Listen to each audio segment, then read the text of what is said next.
cái ngày này không phải là ngày sinh nhật thật của Chúa Giêsu. Vào thế kỷ thứ tư thì cái ngày này được giáo hội đặt ra. Khi đó thì giáo hội được cai trị trong một cái thể chế là gọi là Đế quốc La Mã. Thì khi đó người ta có cái ngày gọi là ngày ăn mừng của thần mặt trời trùng với ngày Đông Chí, tức là ngày 25 tháng 12.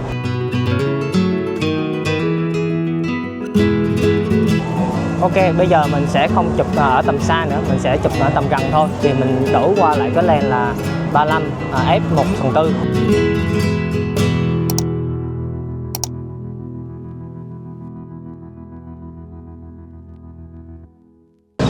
Hello các bạn, đây là một cái vlog rất là đặc biệt. Mình làm cái vlog này để kỷ niệm tròn 1 năm mình bắt đầu mình làm YouTube. Trong cái ngày hôm nay là ngày Noel, ngày 24 tháng 12 năm 2025.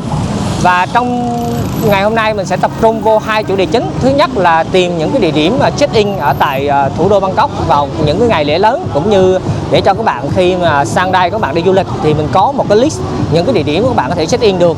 Mình sẽ dùng cái con máy mình mới mua đây. Đây này là Fujifilm X-T2. Và cái thứ hai mình sẽ tập trung vô mình nói chuyện về lịch sử và văn hóa trong ngày lễ Noel, một cái ngày lễ rất là nổi tiếng ở trên toàn thế giới. Nếu các bạn thấy thích vlog lần này, hãy nhớ bấm like và đăng ký kênh cũng như ấn nút cái chuông để khi nào mình ra vlog mới thì YouTube sẽ thông báo tới cho các bạn biết.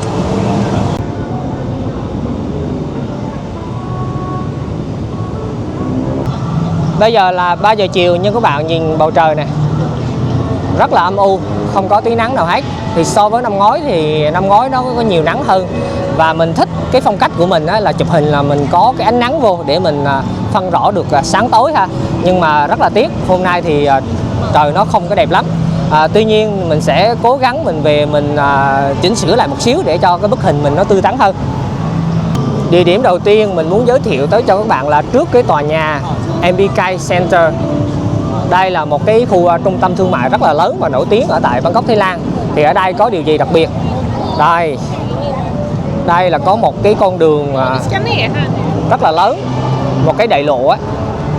Thì phía xa kia các bạn nhìn này, theo cái tay mình này, đây là cái tòa nhà cao nhất của Thái Lan, có tên là Mahanakon Tower. Cái lens máy ảnh mình đang cầm đây là lens là 35mm f1/4. Nhưng mà để chụp xa có thể thấy được cái tòa nhà Mahanakon ở tích đằng xa kia thì mình sẽ đổi qua cái lens là 18-55 nhé.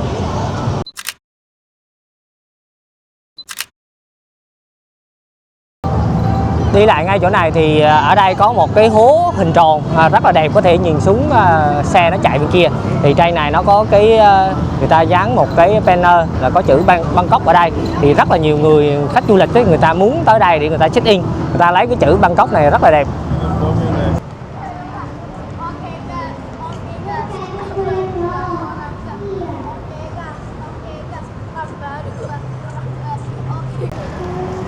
Đây là cái lối vào của trung tâm thương mại MBK. Mình có cái cửa ở đây và một cái cửa ở bên kia nữa. Tổng cộng là như 2-3 lối vào gì đó rất là nhiều. Thì ở tại Thái Lan ấy là một cái đất nước theo đạo Phật. Thì trước những cái trung tâm thương mại, chung cư, khách sạn hay là thậm chí là nhà dân thì người ta đều có những cái miếu thờ giống như thế này. Để mỗi ngày người ta đi tới đi lui ấy, thì người ta có thể hành lễ. Và ngay cả ở những công viên ấy, buổi sáng mình ra mình đi tập thể dục thì mình vẫn thấy những người dân người ta khi mà bước vào công viên người ta sẽ chắp tay, người ta lạy trước những cái miếu thờ như thế này. Cái chỗ khu vực mà ở bên ngoài người ta ốp bằng gạch đỏ đó là cái khu vực Siam Square. Bây giờ mình sẽ đi bộ xuống dưới đó nhé.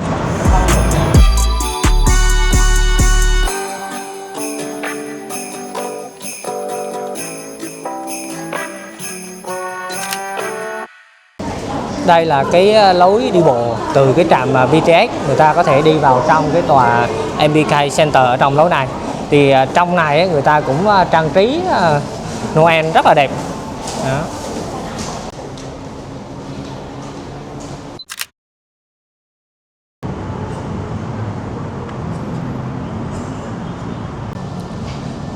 Đây là cái tòa nhà người ta ốp gạch đỏ rất là đặc biệt. Thì trong này có cái chuỗi cà phê Starbucks. Ở tại Thái Lan thì có 2 cái tòa nhà có kiến trúc tương tự như thế này, đều ốp gạch đỏ ở ngoài. Thì ở tại Siam Square là một tòa, và ở gần đại sứ quán Mỹ của Bangkok ấy, thì cũng có một tòa gần giống như thế này.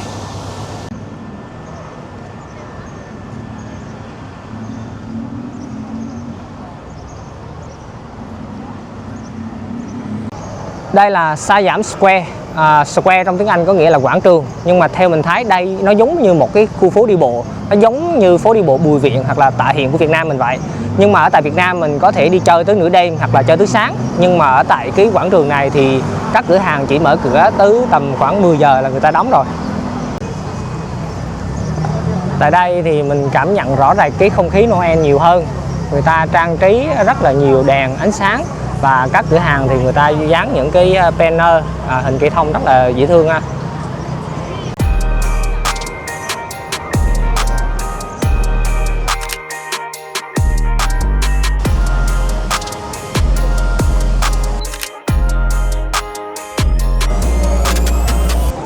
Ok, bây giờ mình sẽ không chụp ở tầm xa nữa, mình sẽ chụp ở tầm gần thôi. Thì mình đổi qua lại cái lens là 35 f1/4. Thì đặc điểm của cái lens này với các nhà mà reviewer thì các bạn đó là so sánh với cái lens này giống như cái mắt người bình thường mình vậy. Có nghĩa là mình thấy cái cảnh như thế nào thì mình chụp qua cái lens này nó sẽ giống như cái mắt mình nhìn thấy vậy.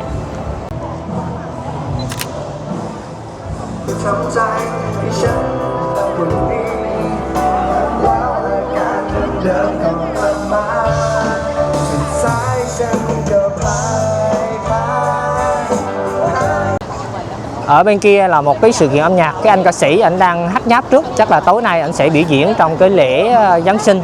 Thì đó là một cái sự kiện do cái hãng mạng điện thoại viễn thông có tên là Trufone. Thì Trufone ở tại Thái Lan khá là nổi tiếng, nó nổi tiếng giống như là Mobile hoặc là Viettel của Việt Nam mình vậy. Thì có rất là nhiều các bạn khán giả tuổi mà teenager có vẻ anh này cũng khá là nổi tiếng.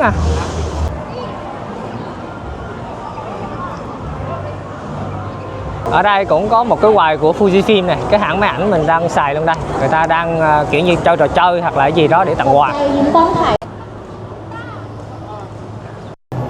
Ở ngay chỗ này thì người ta có một cây thông Noel rất là to. Bây giờ mình sẽ qua chỗ Central World.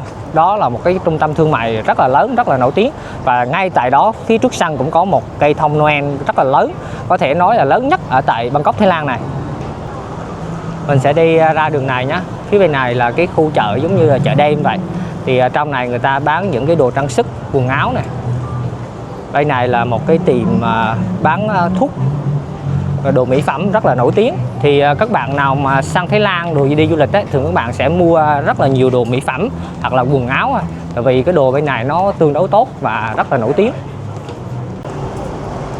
Ngày Giáng sinh là ngày 25 tháng 12, đây là ngày sinh nhật của Chúa Giêsu. Nhưng mà thực sự là lịch sử nói rằng là cái ngày này không phải là ngày sinh nhật thật của Chúa Giêsu. Vào thế kỷ thứ tư thì cái ngày này được giáo hội đặt ra. Khi đó thì giáo hội được cai trị trong một cái thể chế là gọi là Đế quốc La Mã. Thì khi đó người ta có cái ngày gọi là ngày ăn mừng của thần mặt trời trùng với ngày đông chí, tức là ngày 25 tháng 12. Thì khi đó đạo Thiên Chúa chưa được có phổ biến rộng rãi, thì giáo hội mới lấy cái ngày tế thần mặt trời đó làm cái ngày sinh nhật của Chúa Giêsu luôn, để khi mình ăn mừng thì không ai biết mình ăn mừng theo đạo Công giáo.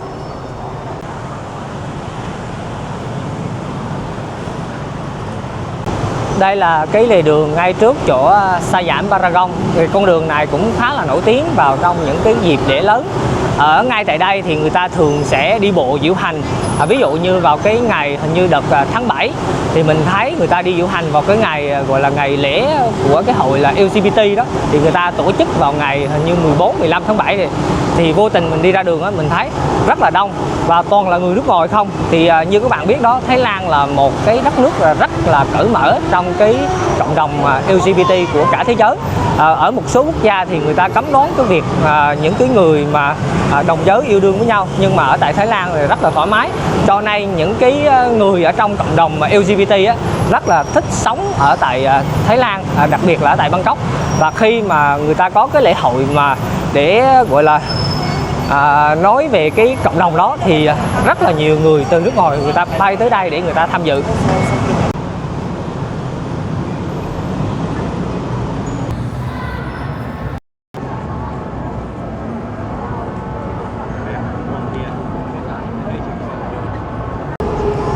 Đây là cây thông Noel lớn nhất Thái Lan này các bạn, rất là to ha. Thì vào tháng 10 thì cây thông này sẽ người ta trùm phủ trắng lại và người ta trang trí thành một cái con ma trong cái lễ hội Halloween. Và sau đó thì vào tháng 12 người ta sẽ tháo cái bạc màu trắng ra và người ta trang trí thành cây thông Noel. Nói chung là cái thông Noel nó ở đây từ năm này qua năm kia, người ta không có giờ đi đâu hết. Người ta chỉ thay đổi cái bạc, cái mà cover của cái cây thông này lại thôi.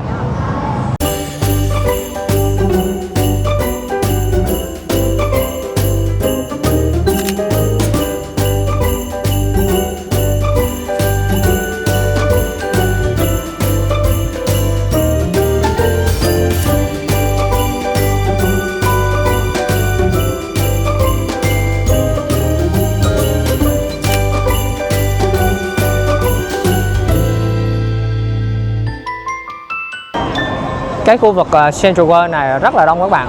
Tại vì ngay chỗ này là cái trung tâm thương mại lớn nhất nhì ở tại Bangkok, Thái Lan. Và ở ngoài sân này người ta trang trí, người ta dựng lên những cái gian hàng. Ngay cả vào những ngày cuối tuần người ta cũng tới đây, người ta chụp hình và người ta chơi, ăn uống cũng rất là đông. Chứ không phải là mỗi những cái ngày lễ lớn như ngày lễ Noel đâu. Đây các bạn thấy không? Người không là người rất là đông. Ở dưới này nó còn đỡ chứ hồi nãy mình lên ngay chỗ cái khu vực ở chỗ cây thông Noel này nè, còn đông người gấp mấy lần ở dưới này.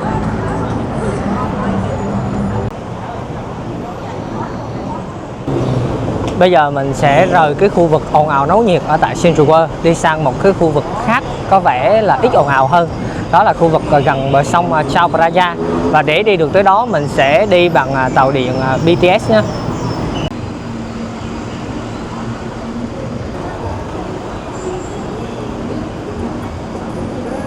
Bây giờ là 4 giờ 34 phút.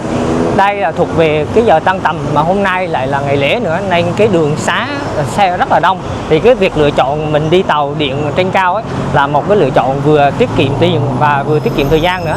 Chứ bây giờ mình bắt Grab hoặc là đi xe ôm sang chỗ khu vực đó cũng phải là tầm 5-6 cây số thì cũng sẽ rất là lâu, tại vì đường bây giờ bắt đầu kẹt xe rồi.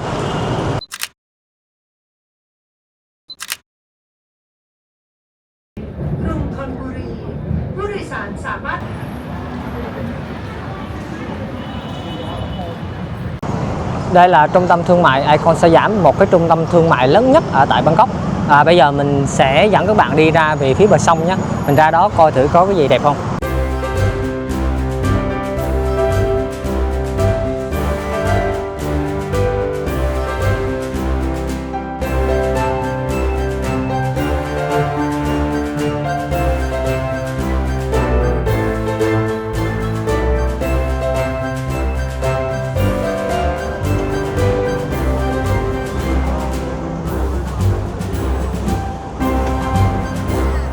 Đây là dòng sông rất là nổi tiếng ở tại Thái Lan, đó là dòng Chao Phraya. Thì dòng sông này có khởi nguồn từ tỉnh Nakhon Sawan, nó là hợp lưu của hai con sông nhỏ có tên là sông Ping và sông Nang. Nó chảy về Bangkok và sau đó đổ ra biển.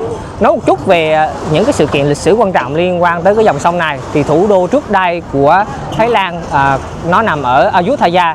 Sau này cái ông vua Rama thứ nhất ông mới dời về Bangkok, nên cái thủ đô của Bangkok nó chỉ có tầm 300 năm lịch sử thôi, nó không có nhiều cái thời gian lịch sử giống như kinh đô Thăng Long hay là triều đình Huế của Việt Nam mình.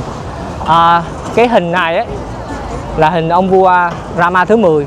Thì mẹ của ổng tức là bà Hoàng Thái Hậu với vừa mất tháng 11 vừa rồi, nên những cái buổi lễ lớn giống như lễ hội Loi Krathong, lễ hội Noel hay là dịp năm mới ấy, bình thường ở trên sông Chao Phraya này người ta sẽ bắn pháo bông.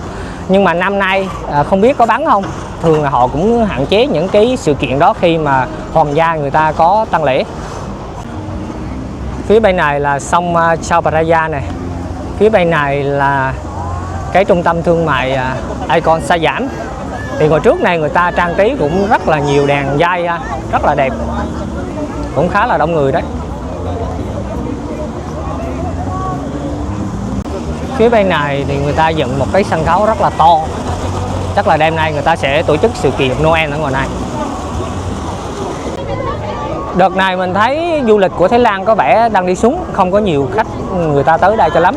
Đại khái là ví dụ như bình thường mình tới cái khu vực mà Icon Siam này rất là đông người, đông cũng phải gấp 5-7 lần như thế này. Nhưng mà bây giờ mình thấy ở ngoài ấy, đây là cái dịp lễ Noel, là một cái dịp mà để mọi người đi du lịch rất là đông, nhưng mà tương đối là ít, chỉ bằng khoảng là 1/3 hoặc là 1/4 so với bình thường thôi.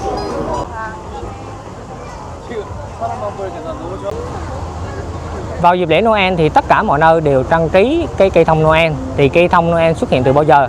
Thì theo một câu chuyện vào thế kỷ thứ 8, có một giáo sĩ người Anh đang trên đường đi sang Đức để truyền đạo. Thì trên đường đi ông gặp ba kẻ vô thần đang quỳ trước một cây sồi và giơ một em bé lên chuẩn bị tế sống em bé đó. Thì vị giáo sĩ đó bước đấm vào thân cây sồi một phát làm cho nó gãy đi, và sau đó ngay chỗ cái thân cây bị gãy đó nó mọc lên một cây thông. Nó thể hiện cho sự sức sống không bao giờ hủy diệt của Thiên Chúa. Thì sau đó cái cây thông đầu tiên xuất hiện trên thế giới là vào thế kỷ thứ 16, nó xuất hiện ở trên nước Đức. Bây giờ mình sẽ dẫn các bạn đi vào tham quan trung tâm thương mại Icon Sa Giảm nhé.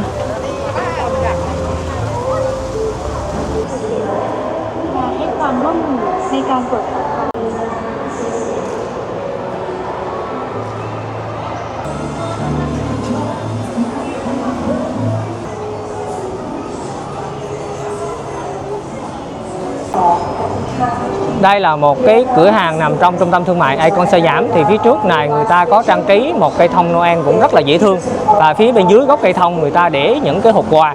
Thì cái văn hóa tặng quà vào dịp Noel bắt nguồn từ một câu chuyện, đó là vào thế kỷ thứ 6 có một gia đình nông dân nghèo, có ba cô con gái không có tiền làm của hồi môn để lấy chồng. Vào đêm Noel thì các cô gái mới treo những chiếc tắc ngay chỗ cạnh lò sưởi để cho nó mau khô, tại vì mùa đông mà không có nắng để đồ nó mau khô. Thì có một cái người giám mục tên là Saint Nicholas, ông mới đi ngang qua và ông ném những cái đồng tiền vàng của mình vào trong cái ống khói của nhà ba cô con gái. Thì những cái đồng tiền vàng đó nó mới lọt vào trong những chiếc tắc. Cho nên cái văn hóa là các trẻ em sẽ treo những cái chiếc tắc ở ngay chỗ cái lò sưởi của mình ở bên châu Âu đó, tại vì nó lạnh thì người ta sẽ có lò sưởi, và sáng hôm sau thì khi người ta mở những cái chiếc tắc đó ra thì sẽ nhận được cái món quà. Thì cái hình tượng ông già Noel nó bắt nguồn sau này mãi tới thế kỷ thứ 18, 19. Thì hình tượng của ông già Noel ở bên châu Âu và bên Mỹ là lấy nguyên bản từ cái ông giám mục là Saint Nicholas. Thì ông già Noel có tên là Santa Claus. Trong cái hình tượng thơ và truyện tranh của Mỹ ngày xưa ấy, thì ông già Noel sẽ mặc quần áo đỏ, có râu màu trắng, bụng vệ, ông cởi tuần lộc, ông bay lên trời. Ông vào đêm Noel thì ông sẽ bỏ những món quà của mình vào trong ống khói. Những cái đứa trẻ nào hư á, thì chỉ được chặn một cục than thôi. Nên mình hay nói đùa là ông già Noel là người đàn ông làm một ngày mà ăn cả năm. Bên cạnh đó, ở bên nước Nga cũng có một cái hình tượng tương tự giống như ông già Noel, đó là ông già Tuyết. Thì thay vì mặc áo đỏ thì ông già Tuyết ở bên nước Nga ông mặc áo màu xanh, và có một cái người assistant, tức là người trợ lý, là công chúa Tuyết.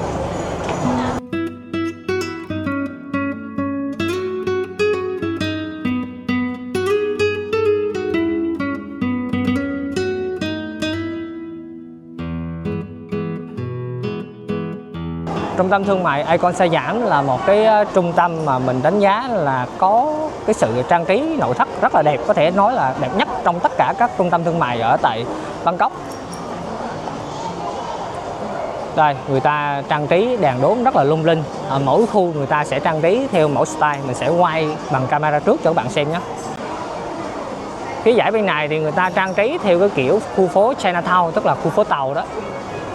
Những cái cửa hàng sẽ được sơn màu đỏ, và phía bên này người ta treo những cái đèn lồng rất là to ở phía trên này.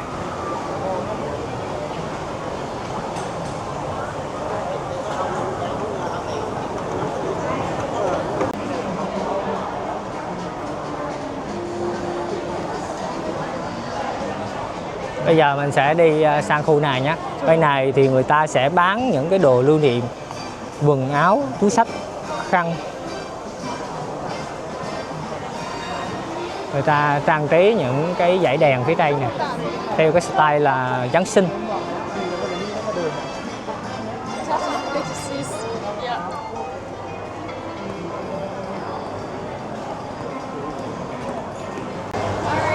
Đi quay vlog về Noel mà vô đây mua những cái món quà nhỏ nhỏ làm quà Noel là tặng cho bạn bè thì rất là hợp lý ha. Thì ngoài cái văn hóa là tặng quà vào dịp lễ Noel thì người ta còn tặng những cái tấm thiệp. Thì tấm thiệp đầu tiên xuất hiện vào năm 1843 khi một cái thương nhân người Anh nhờ một người bạn của mình là một cái họa sĩ rất là nổi tiếng ở tại London, nhờ ông ta thiết kế những cái tấm thiệp. Từ đó cái trào lưu là tặng thiệp vào đêm Noel là bắt đầu rất là rầm rộ, bắt đầu ở từ các quốc gia ở tại châu Âu, mãi 30-40 năm sau thì Mỹ người ta mới bắt chước. Đây này là những cái dãy food court á, khu ẩm thực rất là nhiều đồ ăn ha. Wow.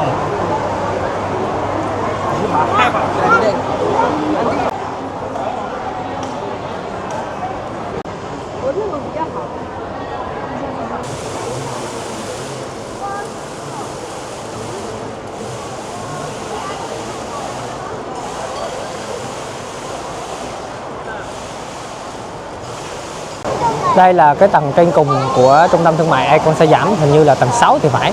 Theo mình đánh giá thì đây là cái tầng đẹp nhất ở trong trung tâm này.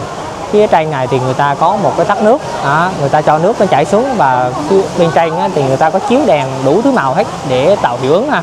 Thì rất là nhiều người tới đây người ta chụp mỗi cái thác này nè. Đó, các bạn thấy đông người không?